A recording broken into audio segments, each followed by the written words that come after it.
अनामिका जी, बदलते समय के साथ ये कौन तय करेगा कि क्या अच्छा है क्या बुरा है? कौन ये तय करेगा कि अगर मान लीजिए एक युवा पीढ़ी है, इंस्टाग्राम पर कोई युवा शायर, युवा कवि अपनी चंद पंक्तियां बोलता है, एक रील में रिकॉर्ड करता है उसे, आजकल जो प्रचलन है, और उसे वो लाइक कर रहा है, उसे पसंद आ रही है उसकी सोच। ठीक है, तो उससे कोई जी, ऐतराज की बात नहीं है, इस पर यही कोई कह रही ऐतराज हूँ नहीं कि कर कौन रहा। तय करता है कि तय अच्छा है कि हमेशा बुरा? करता है, एक तरह का मतैक्य पैदा होता है। जी, आखिर साहित्य में भी बहुत आपस में मतभेद हैं, हाँ, ऐसा नहीं है कि सब, लेकिन कुल मिलाकर एक व्यापक मत बनता है। छायावाद में के जमाने में 4000 कवि थे, बचे 4। उनके बारे में सब जानते हैं कि हमारे बड़े कवि हैं। हाँ, उनमें से अधिकांश आपको आज भी समझ में नहीं आएंगे, और युवा पीढ़ी को तो रत्ती भर नहीं आएंगे, लेकिन इससे उनका बड़ा होना और उनके बारे में मतैक्य होना कम नहीं हो जाता। तो ये तो एक प्रक्रिया है। युवा लोगों को जब तक इस तरह की कविताएं पसंद आएंगी, कभी न कभी तो वो ठिठक के सोचेंगे, कभी न कभी तो वो कुछ आत्मालोचन करेंगे, कभी न कभी तो वो सच्चाई से जो उनको दूर लुभा कर ले जाया जा रहा है उसके बारे में कुछ प्रश्न उठाएंगे। आखिर युवा इतनी बुद्धि और इतने साधनों के बाद इतने मूर्ख तो नहीं हो सकते कि उनको ज़्यादा देर तक सस्ती चीज़ें बहला सकें। अनामिका जी, कौन तय करेगा सस्ता है कि महंगा है? साहित्य लोकप्रिय है तो क्या सस्ता हो गया? नहीं, ऐसा नहीं है।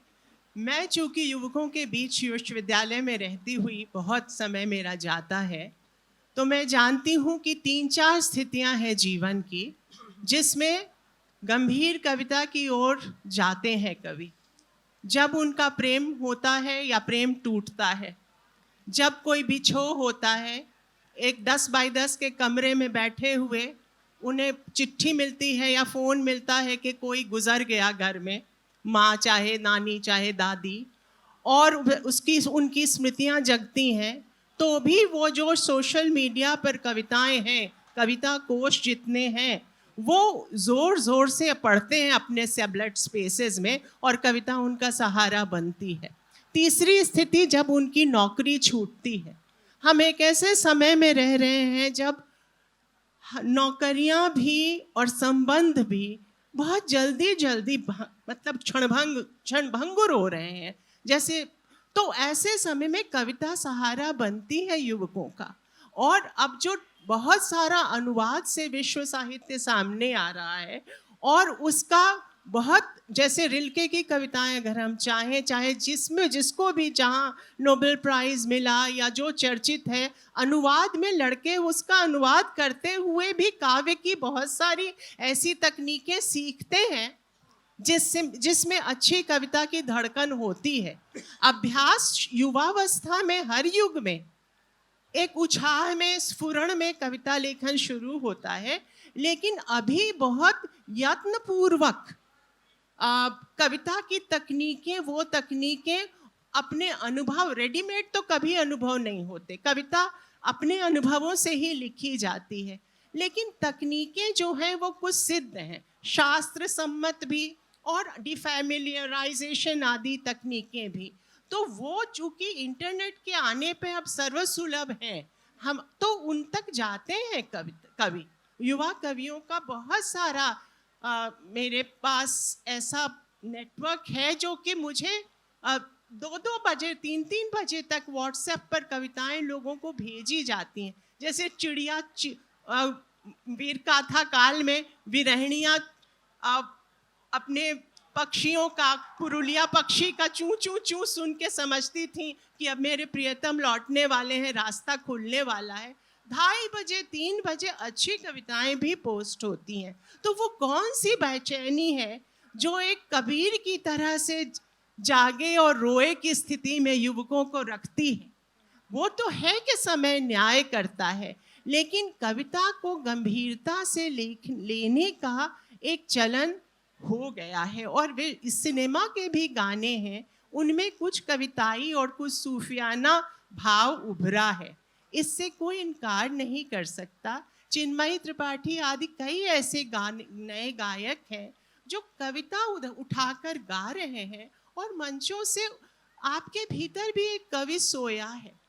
आपका अकेलापन कवि के अकेलेपन से जब झप्पी लगा लेता है, जब गले मिल जाता है उसके, तो आपके भीतर कुछ जगता है।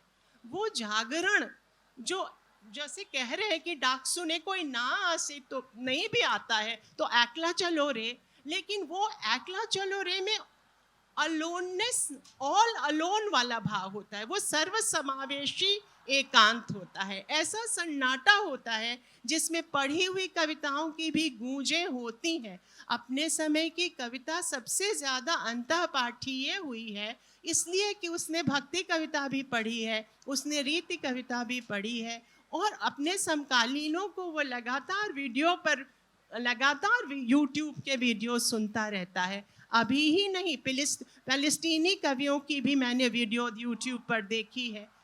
जॉय हार्जो नाम की एक कवि हैं जिनको हम अभी यूनिवर्सिटी में पढ़ा भी रहे हैं, वो रेड इंडियन कवि हैं।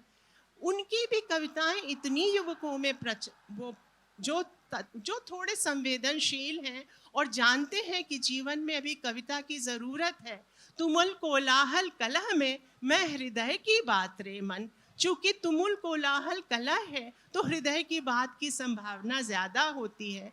तो हर बैच में मैं देखती हूँ कि कम से कम 10 ऐसे लोग होते हैं जो बहुत ढंग से कविताएं सीखना चाहते हैं, और अंतर्जाल पे जो कविताएं उनको उपलब्ध होती हैं उनके अनुवाद करते हुए, उस पर डिस्कशन करते हुए लगातार एक सीरियस उपक्रम भी बना रहता है।